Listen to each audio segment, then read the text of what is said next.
नमस्कार दर्शक बंधु।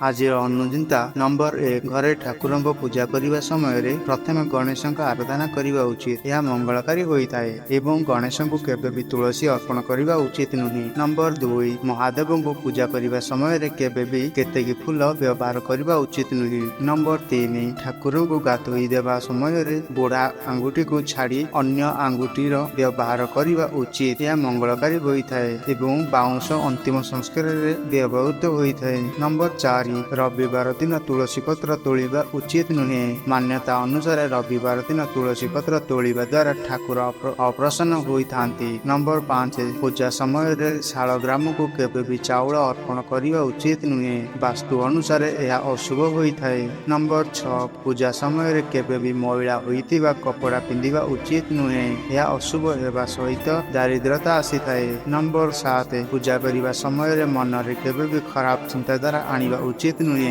यह द्वारा पूजार फल प्राप्त होई न थाए।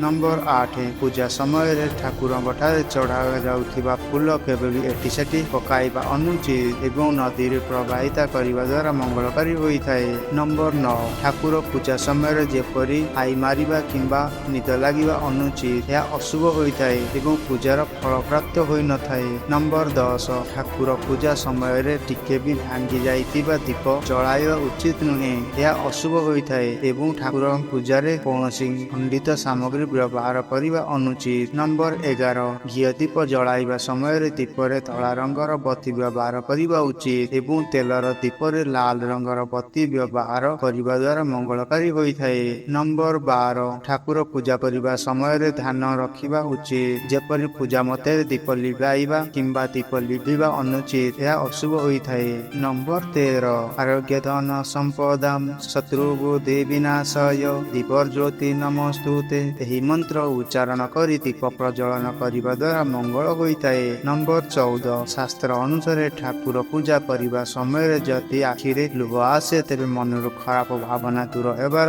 एवं आत्मा शुद्धि होबार संकेत होता है। नंबर 15 पूजा समय जदि ठाकुर फूल निज आड़ को खसे तेज अत्यंत शुभ होता है एवं मनस्कामना पूर्ण होबार संकेत होता है। नंबर 16 जदि पूजा समय घर को गुरु ब्राह्मण किंबा अतिथि आसती तेबे बहुत शुभ एवं मंगलकारी होता है। नंबर 17 ब्रह्मवैवर्त पुराण अनुसार शंख मध्य जल रखी से जल को चतुर्पार्श्व छिंचन करने द्वारा वातावरण शुद्ध होता है। नंबर 18 पूजा समय ठाकुर को नड़िया अर्पण कर केवल पुरुष लोक नड़िया भांगा उचित। यह मंगलकारी होता है। नंबर 19 भानु संपत्ति दिन सूर्य को पूजा करने उचित। यह द्वारा स्मरण शक्ति वृद्धि होता है एवं बुद्धिर विकास होगा सहित मानसिक शांति प्राप्त होता है। नंबर 20 सकाळु स्नान करने पर शुद्ध जल गंगा जल कंचा क्षीर महू चाउल एवं फूल मिसाई सूर्य को अर्घ्य देवा उचित। यह द्वारा आयु वृद्धि होता है एवं अकाल मृत्यु दूर हुए। नंबर 21 भानु सप्तमी दिन सूर्य को अर्घ्य प्रदान कर पूजा करने द्वारा केवे भी अंधत्व दरिद्रता दुख एवं सुखग्रस्त होगाकू पड़ी न थाए। नंबर 22 पंचामृत अमृत तुल्य होता है। यार नियमित सेवन द्वारा मंगलकारी होगा सहित शरीर रोगमुक्त होता है। नंबर 23 पंचामृत सबुले डाण हाथ ग्रहण करने उचित एवं बाम हाथ को डाण हाथ तल रखी मुंडरे मारी ग्रहण करने द्वारा मंगलकारी होता है। नंबर 24 जदि घर के सदस्य बाहर को जाऊता तेबे सकुशल फेरवाई तुलसी मूल गुआटीए पुतिबा द्वारा मंगलकारी होता है। नंबर 25 जदि पुत्र किंबा कन्या का विवाह विलंब होता है तेबे शुभ मुहूर्त कुआरे अबीर लगाई चांदीर डबारे ठाकुर घरे रखा द्वारा मंगलकारी होता है। नंबर 26 जदि परिवार लोकों कार्य बाधा विघ्न आसुए तेबे पान पत्र उपर सिंदूर स्वस्तिक चिन्ह आंकी ता उपरे कुआ रखी पूजा करने द्वारा मंगलकारी होता है। नंबर 27 रविवार राति ओषु गछ मूल कुआ एवं पैसा रखी ता परदिन गोटे पत्र से कुआ एवं पैसा को लाल सूतार